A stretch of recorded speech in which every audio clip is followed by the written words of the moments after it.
আজ বানাচ্ছি চিলা। হ্যাঁ, সুজির চিলা। তো ইউটিউবে অনেক রেসিপি দেখলাম, সবগুলোতেই দেখছি টক দই দেয়। আর আমার তো উঠলো বাই তো কটক যাই, আমাকে তো করতেই হবে। এবার যেহেতু টক দইটা অ্যাভেলেবেল নেই বাড়িতে, তাই জন্য কি করলাম, ইনো দিয়েই কাজ চালানো যাক। তো প্রথমে আমি একবারই সুজি নিয়ে নিয়েছি, নিয়ে পরিমাণ মতো লবণ দিয়ে ভালো করে মিক্স করে নিয়েছি, নিয়ে জল দিয়ে ভালো করে ব্যাটারটাকে গুলিয়ে নিয়েছি। নেওয়ার পর এখানে আমি দিয়েছি ইনো। ইনোটা দেওয়ার পর আমার মনে হচ্ছিল কিছু একটা গড়বড় হয়ে গেছে, এত ফেনা ফেনা উঠছে কেন। আমি তো পুরো ভয় পেয়ে গেছি। অনেকক্ষণ মিক্স করার পর তাও দেখছি যে না, ফেনা উঠছে। আমি বললাম যাক, রেস্টে রেখে দিই একটুক্ষণ। আর এইদিকে আমি পাশে কী করেছি, সবজিগুলোকে কেটে নিয়েছি, কুচি করে নিয়েছি হ্যান্ড চপারে। এখানে নিয়েছি আমি গাজর, বিট আর পেঁয়াজ, নিয়ে ভালো করে একদম ছোটো ছোটো কুচি করে নিয়েছি।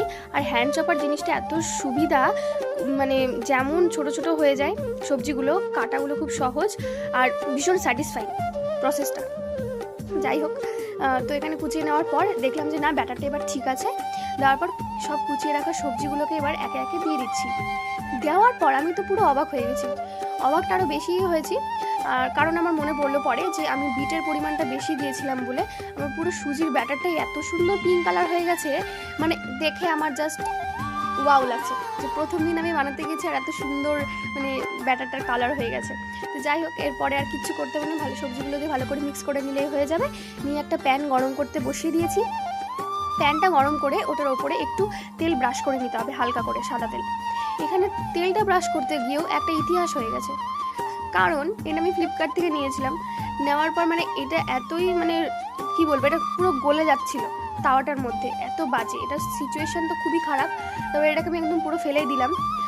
তো যাই হোক, তারপরে আমি প্রথম চিলাটা দিয়েছি, দিয়ে দেখলাম আমার মনটা একদম ভেঙে গেল, পুরো চিলাটার মতনই। কী আর বলবো। তারপরে আবার মনটাকে শক্ত করে আবার দ্বিতীয়বার চিলাটাকে দিলাম। দিয়ে এবার দেখলাম না যে না, ভালো করেই ঢাকা দিয়ে কিছুক্ষণ ইয়ে করলাম। তারপরে দেখলাম ভালো করে উল্টে নিলাম, নিয়ে দেখলাম না, ভালোই হচ্ছে ব্যাপারটা। আর এত সুন্দর মিষ্টি কালারটা হয়েছিল, মানে দেখতেও যতটা সুন্দর হয়েছে, খেতেও ভীষণ টেস্টি হয়েছে। আমি ভাবিনি যে এতটা টেস্টি হবে।